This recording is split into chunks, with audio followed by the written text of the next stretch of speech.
Père, chers frères et sœurs, Thierry, Olivier et Bruno vont être présentés à l'Église pour être ordonnés diacres permanents. Que ceux qui vont être ordonnés diacres s'avancent. Thierry de Cockborn, Olivier Guyota, Bruno Palatin. Marie-Agnès, Stéphanie, Koumari, l'Église me demande d'ordonner diacres vos maris. Le Seigneur choisit pour son service, pour le service de l'Église, de pauvres hommes avec leurs faiblesses, leurs blessures, leurs péchés, mais aussi avec leurs différences et leurs spécificités, leurs qualités propres, pour leur confier le service du royaume de Dieu et de sa justice. Nous n'avons rien mérité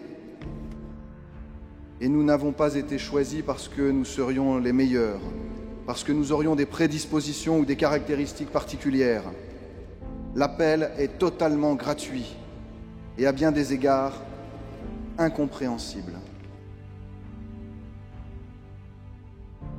Je te connais mieux que toi-même et je t'aime infiniment plus que tu ne saurais t'aimer toi-même. Alors ne t'inquiète pas et fais-moi confiance. Je ne recherche pas des héros ou des hommes parfaits. J'ai juste besoin de toi.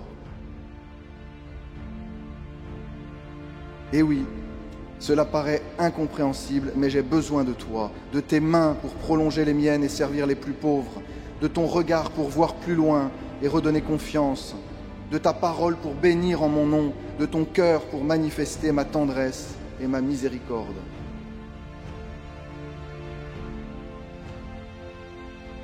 Vous êtes des serviteurs de l'Eucharistie pour être témoins de la résurrection dans notre monde assoiffé.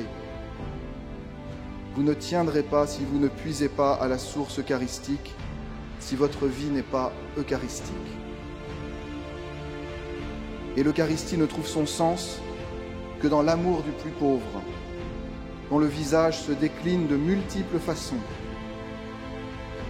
Votre épouse et vos enfants en premier lieu, vos collègues de travail et vos amis, vos connaissances et ceux qui surgissent d'on ne sait où. Tous seront pour vous l'occasion d'aimer, de servir, de louer. Ils feront vibrer vos entrailles paternelles de la miséricorde même de Dieu. Ils perleront vos fronts d'une sueur bienfaisante et salvifique. Ils rempliront vos cœurs de la joie et de la paix promise aux bons serviteurs. Et vous, chères épouses, qui avez associé votre oui à leur oui, continuez à les inspirer et à les aider, à les modérer et à les encourager. Recevez l'évangile du Christ que vous avez la mission d'annoncer. Soyez attentifs à croire à la parole que vous lirez, à enseigner ce que vous avez cru, à vivre ce que vous aurez enseigné.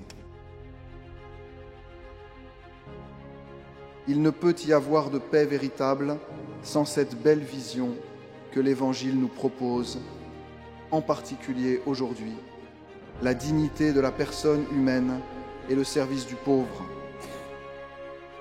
Rechercher le royaume de Dieu et sa justice, c'est regarder chaque personne humaine comme si elle était unique. C'est laver les pieds de chacun et leur rendre leur dignité. Vous savez que votre vocation naît au lavement des pieds.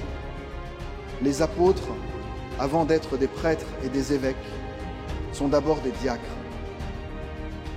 Vous participez à ce diaconat que le Christ a institué le jour où il a dit « Comprenez-vous ce que je viens de faire pour vous ? Vous m'appelez Maître et Seigneur et vous avez raison, car vraiment je le suis.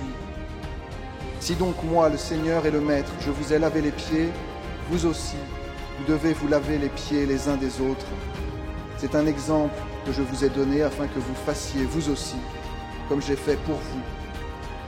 Amen, amen, je vous le dis, un serviteur n'est pas plus grand que son maître, ni un envoyé plus grand que celui qui l'envoie. Sachant cela, heureux êtes-vous si vous le faites. vous êtes ordonnés, comme tous vos frères qui sont ici, comme chacun des prêtres et des évêques qui sont aussi des diacres, pour rappeler à notre Église diocésaine que sa première mission, c'est le service du pauvre, le service de tous. Amen.